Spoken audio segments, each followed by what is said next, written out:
Hello everyone and welcome back to a brand new video and welcome to the final ever race of our F224 Andrea Kimi Antonelli career mode. Yes, we're back once again here in Abu Dhabi for the final race of what has been a wild 28 race campaign. If you missed out on the video that went live yesterday where we set the grid ready for the race and also competed in the sprint, go back, check it out. It was a rather interesting one and it's pretty simple as we head into the main event today. We have a 14-point lead over our Estonian rival here. He starts from pole. I start from last. Yes, it's not looking particularly good for us as we head into this one. If Aron takes the win, we need to finish in P4 and then pray that neither of us have got the fastest lap bonus point.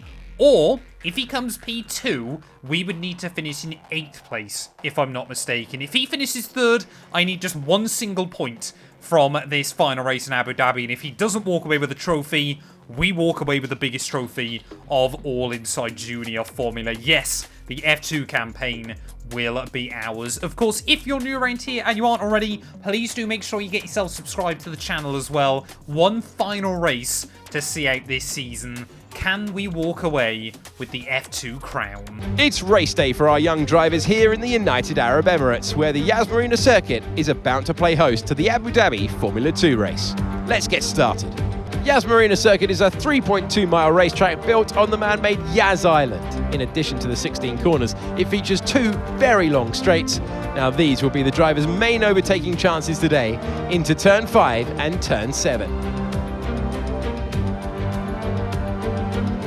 Here are the starting positions for today's race. Aron lines up on pole position, with Juan Manuel Correa alongside.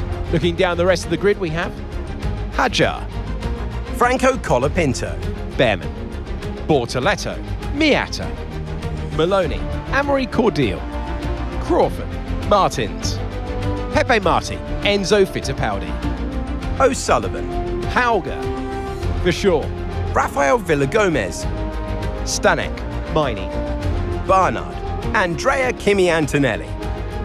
Now it's almost time to lights out, so let's get down to the track. Well, Mark there providing us with some wise words of advice before this final ever race of F2 in 2024. The team, they want us to do 7 laps on the softs before a 17-lap run on the mediums to the end of the afternoon. Some of you that have watched this series will know, obviously, I've mentioned in recent weeks that I wanted to try and give Behrman the better strategy as well on occasion. Not today, unless he's potentially going to overtake Aron. I think it's just better that we focus, completely on ourselves. He can't finish higher than P3. He can't finish lower than P3. Ollie Behrman, he can just enjoy himself in this final race of the campaign. We, though, we need to try and get the win. Or we need to try and get some good points and hope that Aron doesn't get the win. Could Juan Manuel Correa be quite useful towards the end of the season? Only time will tell. But for the final time then, here in FIA Formula 2, we wait on the grid for the 17 laps of the Abu Dhabi Grand Prix. It's 5 red lights. And it's going to be lights out, and away we go. They're off to a fairly clean getaway. Once again, we'll try and navigate Taylor Barnard before we even get down in towards turn 1. And through those first couple of corners, the race can very easily be lost. Not so easy to be won there through turn 1 as Kushmaini gets a little bit of a wobble on the exit, so we will try and claim a couple of places off the start there. We're going to have to try some odd little lines through these first couple of corners, just see if we can open up a bit of a run for ourselves there as Rafael Villagomez wants to try and defend. We will see an avenue though, or down the inside there, just into the side of Zach O'Sullivan. A tiny bit of contact, but that was pretty clean in the end. We didn't get a warning from the FIA, so I think we will take that one immediately into P15 there. Looks like Juan Manuel Correa as well has been quite useful for us. Looks like he's got the jump on Aron on lap 1, so that would mean rather than having to win this race, we'd only need, rather than finishing P4 in this race, we'd only need to try and finish in P8 there as Pepe Marti, I'm sure not a fan of me slamming the door shut in his face, but needs must. I've got a World Championship to win, and he certainly doesn't there as we make our way down in towards this final sector though. To gain 8 places on lap 1, I think was pretty much the dream start we could have hoped for here. We did learn that the tyres do slowly come towards us as the races go on. The AI very, very quick early on, but do tend to burn through their rubber a little bit quicker than we do in our car. As we round our way through these final couple of corners of that first lap then. Juan Correa, he is going to lead the way at the front of the order, if I'm not mistaken. So we'll just get confirmation of that in a moment. Yes, there we go. So Correa, he's taken a few sprint wins this campaign. I don't believe he's ever won a feature, however. But it seems to be through turn 1 and turn 2 that we gain a lot of time on the other cars as well. Let's see, just taking a couple of tenths out of Enzo Fittipaldi. I think moves... Basically, our best shot of making overtakes today, if everybody's got the DRS, is down at that hairpin and in the final sector. Which admittedly seems very, very odd to be saying, but welcome to Formula 2, ladies and gents. That just seems to be the case as this season has continued on. As Pepe Marti, again, we'll try and have a look around our outside. I mean, I'd be intrigued to know where loyalties would lie for other drivers this season. I feel like we've probably made ourselves more enemies than Paul Aron has. But, you know, everybody is here just for themselves. Oh, Enzo Fittipaldi, the AI just cannot take that final corner, sorry, that penultimate corner flat out like we're able to, as Colapinto sets the pace. We go just a tenth and a half slower that time. As I've mentioned before, that bonus point, if we bagged that bonus point here, if I'm not mistaken, we could then afford to finish P5 if Paul Aron takes the dub. So, obviously, I think it's most likely going to be decided on the soft compound tyre early on. But that could just give us a little bit of extra flexibility as the afternoon unfolds. And already this does not look good for us on the mini-map. You can see our top, I think it's 3 cars, have got a bit of a breakaway there as everybody behind them is just starting to squabble a little bit more. So yeah, everybody now just kind of starting to form into their groups. Like I mentioned in yesterday's video, that little bit of RNG could be the difference maker of kind of which AI get the run, which of them don't. And now you can see, I think Paul Aron back to the front of the group. Is he going to claim fastest lap as well? I would certainly expect him to. No, he doesn't. So Paul Aron there doesn't set a new fastest lap, and neither do I. I mean, they're going side by side, 2 by 2, just a little way up the road. As Martin's now, of course, he was in the title decider in 2023. This year, the campaign has not gone his way. And he, I mean, the fact he did that as a rookie against Fred Vesti and Teo Porcher, I think, goes to show just how much talent Victor Martins does have behind the wheel of a racing car, but also goes to show just how weird F2 can be at the end of the day. One year you're really strong, the next year just nothing seems to go your way, but I'm hoping Kimi Antonelli, he's not going to be able to get another year in Formula 2, because obviously if you win the championship, you're not allowed back. It's a rather rude club like that.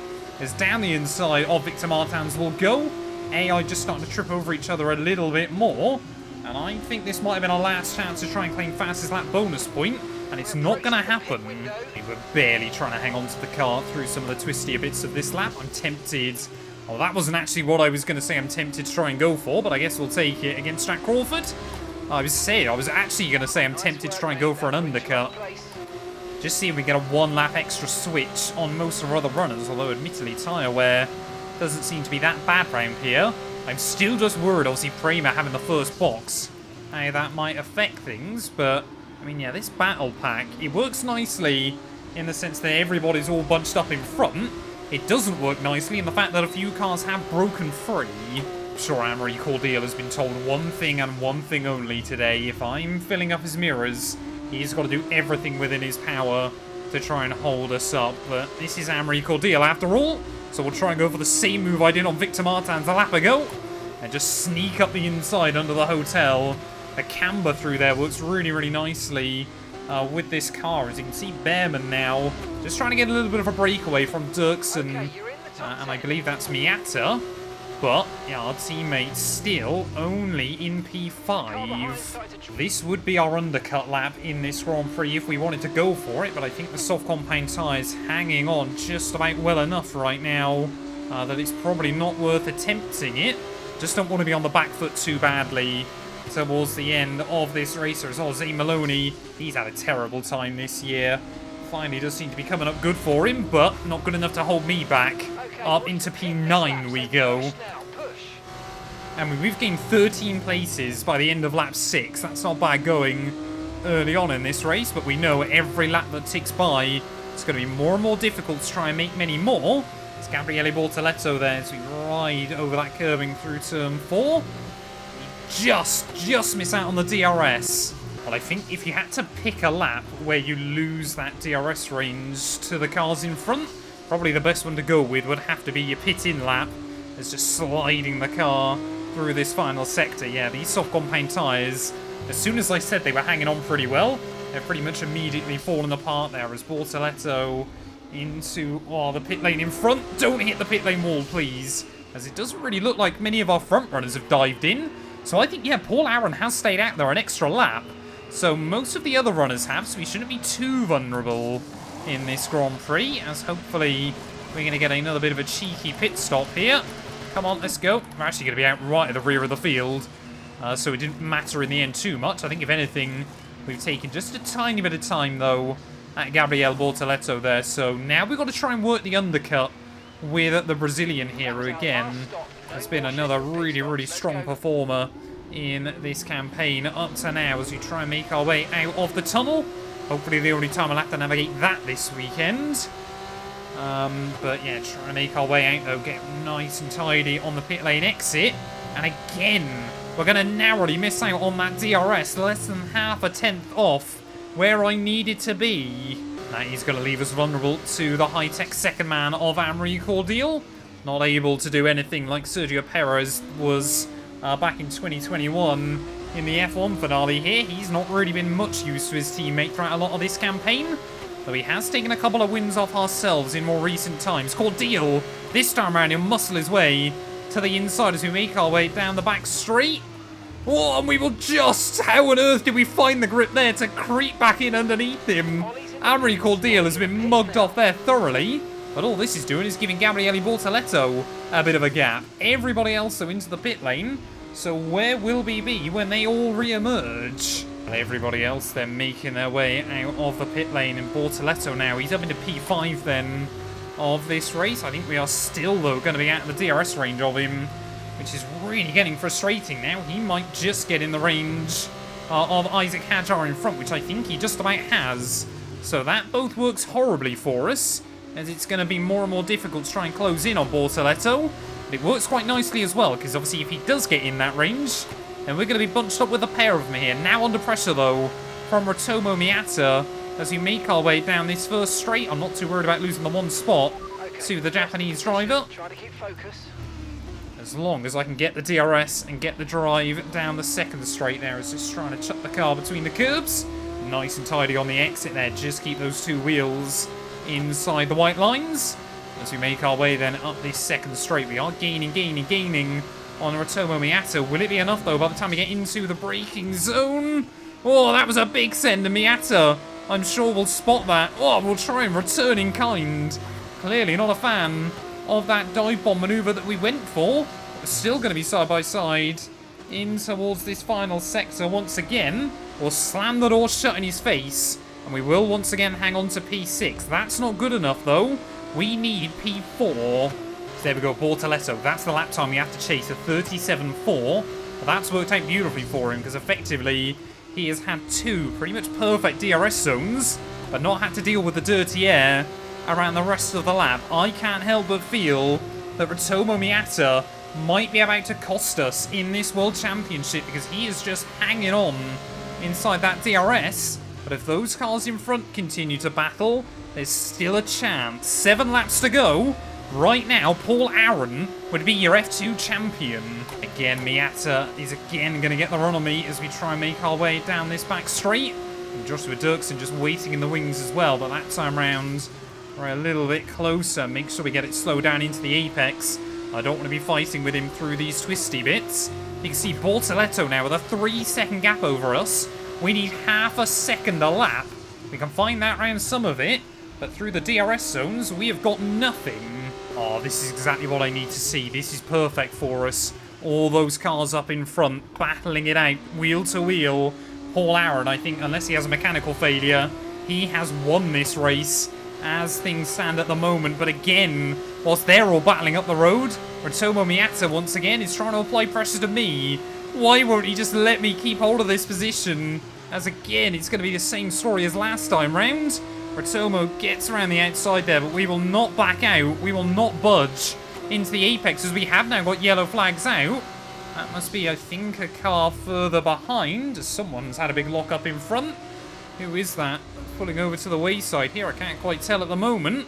Let's just see through this final sector how quickly that gap comes down.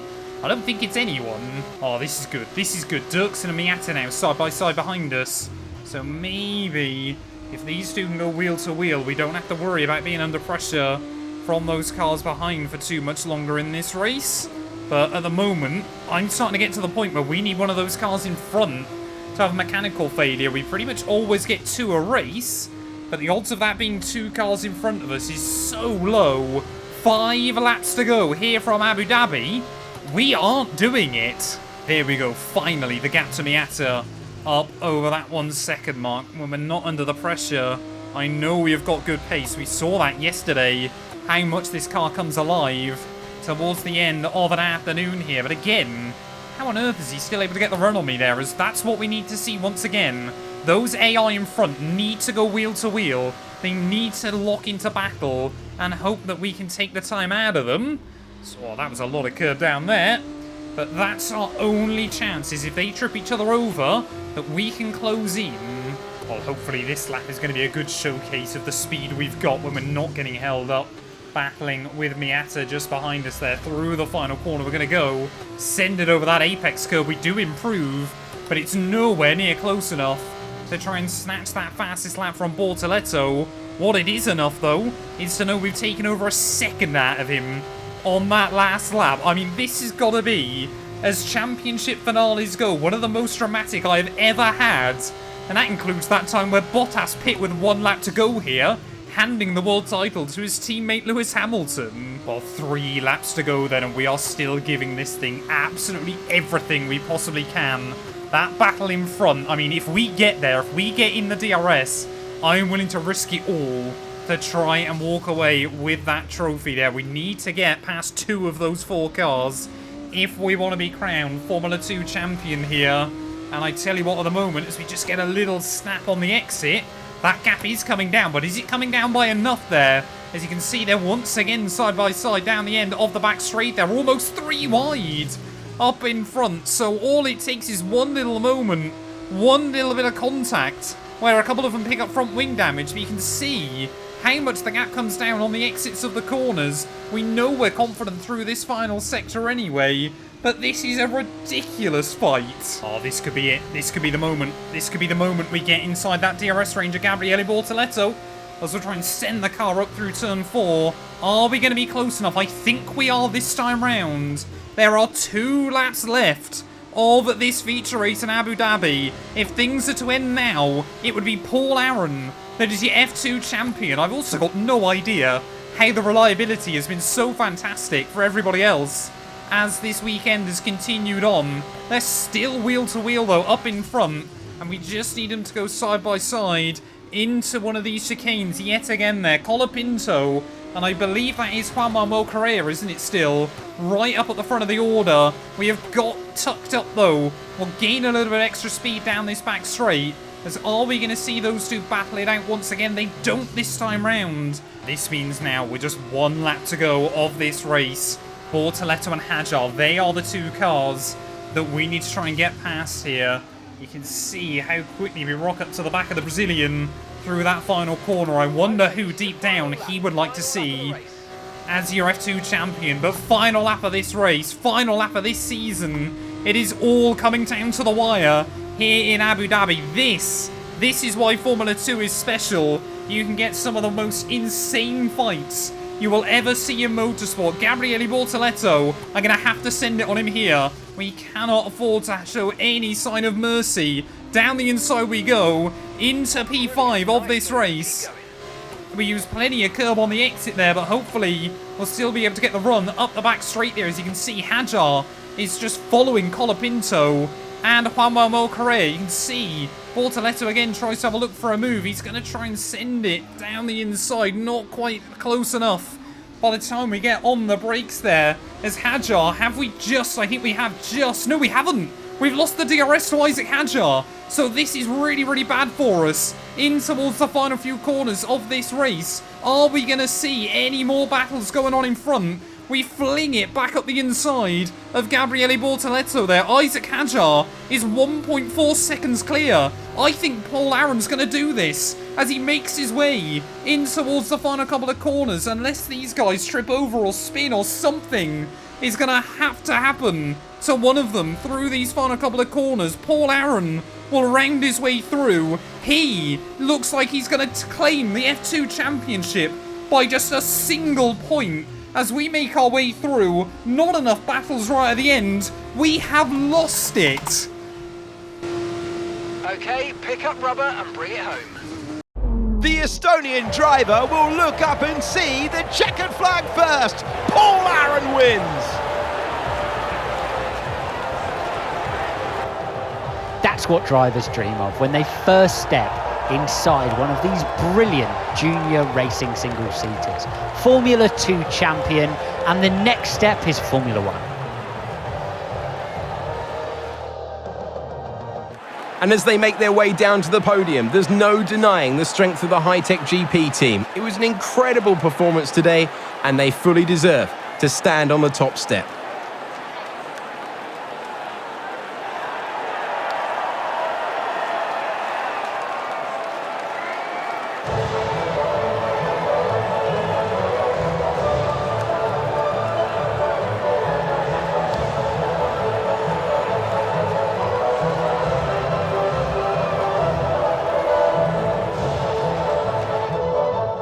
Well, when all is said and done, Paul Aron, looking at that, he has done enough to become your F2 champion there. I mean, he had the job to do all day on Sunday. He even claimed fastest lap as well, so he actually took it by 2 points in the end. There's no idea what happened to Gabriele Bortoleto. He completely dropped back on that final lap. Bortoleto, he ended up DNFing. So it ended up meaning that we had to make that move anyway, and even then it would have been a tie based on count back there. So I don't know who took more feature race wins over the course of the year. I think it was Paul Aron anyway. So even if we got the jump on Isaac Hadjar on that final lap, it still would have been enough for the Estonian to claim the crown. But like I said, I've been doing this series now over the last 5 separate F1 games. We did 2 as Mick Schumacher, 1 I believe as Theo Pourchaire, 1 as Ollie Behrman. Number 5 is the first one I haven't won inside this series, and I am gutted with it. I genuinely don't think I've ever driven a race car like that inside F1 24. This F2 car, it has been such a weird and unpredictable handful all year long, and I really did think getting towards the end of the campaign that we had figured it out. I mean, going from 22nd to 5th in the season finale is pretty good going, but 2 points is the difference come the end of the campaign. I'm genuinely gutted with that. I'd like every single race I do, I want to win. But you guys know we don't script anything around here. And, well, that's the way things have gone in the end for us. And it is an absolutely heartbreaking way to finish. I'm going to pin that down to just how ridiculous the OP the AI are over most qualifying runs. But Paul Aron, he is officially your Formula 2 champion inside F1 24. Andrea Kimi Antonelli, 2 points back in P2 ahead of his teammate Ollie Behrman. Bortoleto did still hang on ahead of Hadjar, Colapinto, Pepe Marti, Amory Cordia with a fantastic run in those last few weekends. Beats out O'Sullivan. Dennis Hauger inside the top 10 in the end ahead of Juan Manuel Correa, Dirksen, Verschoor, Miata, Kushmaini, Jack Crawford, Martin's down in P17, Barnard Maloney, Rafael Villagomez, Stanek, and Enzo Fittipaldi last come the end of the season. If I'm not mistaken, though, I think pretty much every single driver got a podium over the course of the campaign. It has been wildly unpredictable once again there. Prima, that was enough, though, to claim the Constructors' crown nonetheless. So once more, Prima walking away with the team's prize, but I'm sure they're gutted not to have wrapped up the Drivers' Championship as well. Only Rodin, Trident and Van Amersfoort failed to see 100 points as well over the course of the campaign.